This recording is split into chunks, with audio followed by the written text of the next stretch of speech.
स्वराज्य न्यूज मराठी, माझा हक्क माझं राज्य। नाशिक इथल्या तपोवन मोदी ग्राउंड इथं नासा प्रतिष्ठानच्या वतीनं आयोजित नासा मॅरेथॉन मोठ्या उत्साहात पार पडली। 3, 5 आणि 10 किलोमीटर अशा 3 गटांमध्ये पार पडलेल्या या मॅरेथॉनमध्ये कृषी दुकानदार, उत्पादक कंपन्यांचे मालक, कर्मचारी, कृषी अधिकारी तसंच त्यांच्या कुटुंबियांनी मोठ्या संख्येनं सहभाग घेतला। महिलांपासून तरुण वर्ग आणि ज्येष्ठ नागरिकांपर्यंत सर्वच घटकांचा उत्स्फूर्त सहभाग या मॅरेथॉनमध्ये पाहायला मिळाला। नासा प्रतिष्ठानचे अध्यक्ष मयूर जाधव आणि उपाध्यक्ष तापेश पटेल यांच्या प्रमुख उपस्थितीत झालेल्या या मॅरेथॉनमध्ये तब्बल 1000हून अधिक धावपटूंनी नोंदणी केली। प्रत्येक सहभागीला टी-शर्ट आणि मेडल देऊन सन्मानित करण्यात आलं। 3, 5 आणि 10 किलोमीटर गटांतील विजेत्यांना ट्रॉफी, प्रमाणपत्र आणि मेडल देऊन गौरवण्यात आले।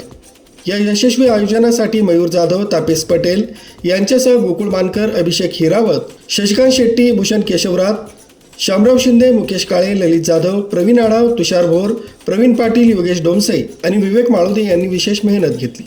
खेळीमेळीच्या वातावरणात पडलेल्या या मॅरेथॉननं कृषी क्षेत्रातील एकजूट आणि आरोग्याचा संदेश प्रभावीपणे दिला आहे। स्वाती शेलार, स्वराज्य न्यूज मराठी, नाशिक।